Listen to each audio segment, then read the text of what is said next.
Howdy there, YouTube. Hoping you can help me out today.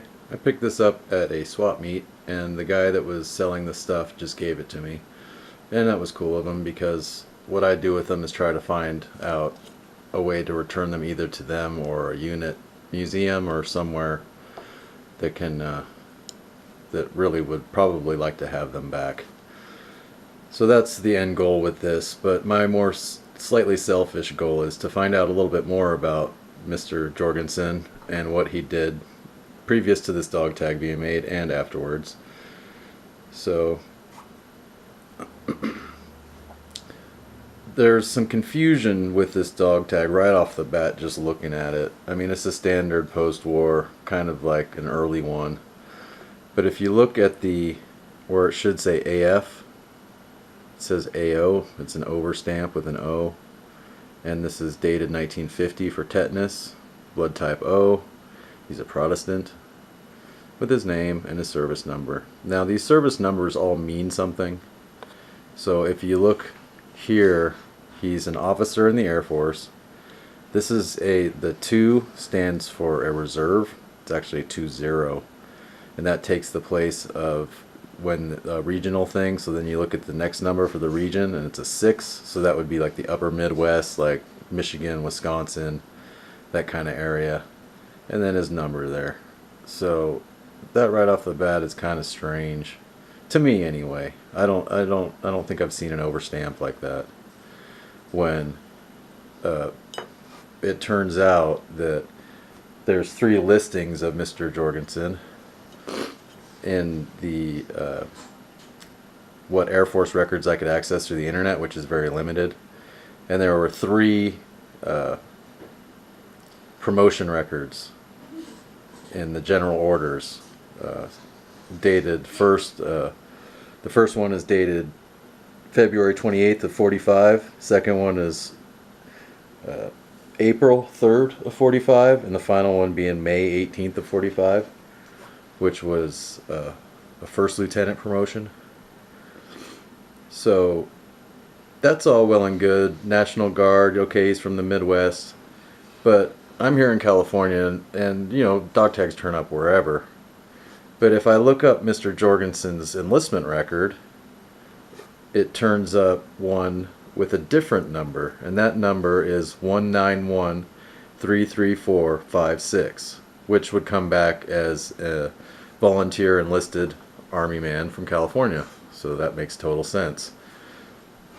So his enlistment date was 1/12 of 42, so January 12th, so a little less, or a little more, a couple days more than a month after Pearl Harbor.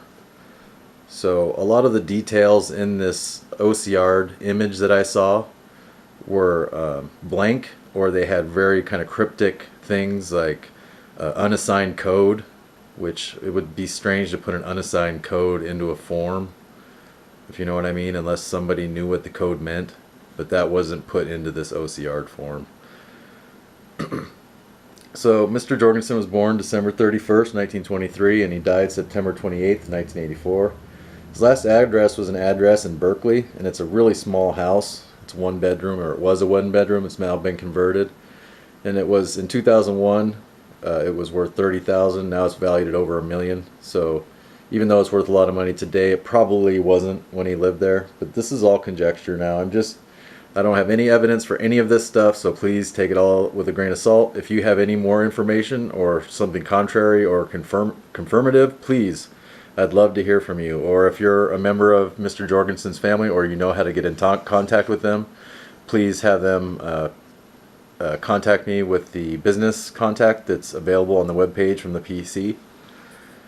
So there was only a 1-line obituary and a record of Social Security death in the public records, except for one thing, and this is the one thing that kind of put this all into a different kind of aspect, which is why I think this post-war ID tag is the way that it is.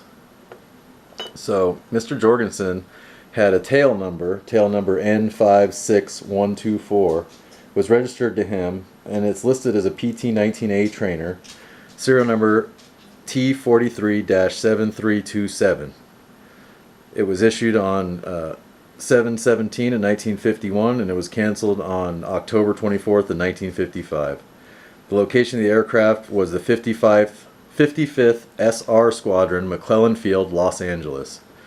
So that sounds fine on the surface. Well, the 55th WRS was kind of like a weather reconnaissance squadron, which is like not like, I guess that is what it stands for. And during this period, they were doing long-range reconnaissance of like the coastline, etc., of the Soviet Union. And if you look up the serial number under the 1943 aircraft, and now this is, again, I have no idea how any of this works, but I just looked up the serial number, and 7327 does not appear to be a PT-19 at all. In fact, it appears to be a P-51 long-range fighter plane, which would make sense for these long-range patrols, because in 1951 to 55, when it was registered, jets I don't think would have had the range that would have been necessary to escort these bomber missions over to the coast of the Soviet Union. So also a weird thing about that is that McClellan Field isn't in Los Angeles at all, it's in Sacramento. So right there you have kind of a conflict with what's written in the FAA record and what's in real life. So that's kind of strange. And you know, maybe there was a juxtaposition of serial numbers. Maybe there was some kind of translation errors when they did the FAA things into the internet. There's all kinds of ways that it could have gone down.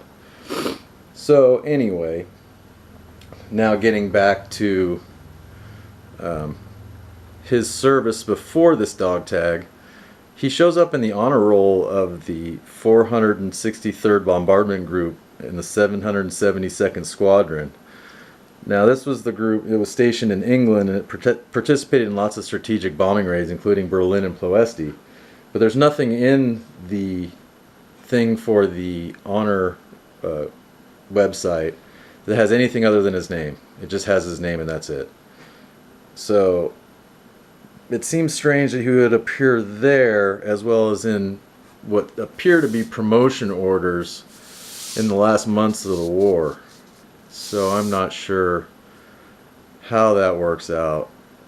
And then with the two different serial numbers, a lot of the times the early guys would just roll their serial number over from the Army Air Corps to the Air Force. So I'm really not sure. I don't know. And if you do, please, by all means, get in touch with me by email. I will suggest not putting it in the comments, because there's lots of people that have other motivations that maybe are not so great as me and you. So any contact stuff that you want to give to me, that'd be great. Any research that you can provide that would verify or nullify any of the things I just said would also be awesome.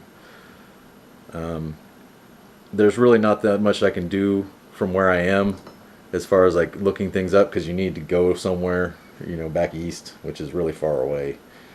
So for now, I'm just going to hold on to this. I have no intention of selling it or trading it or doing anything like that to it. If anything, I'll take it down to my local VFW, and I'm sure they have something they can do with it.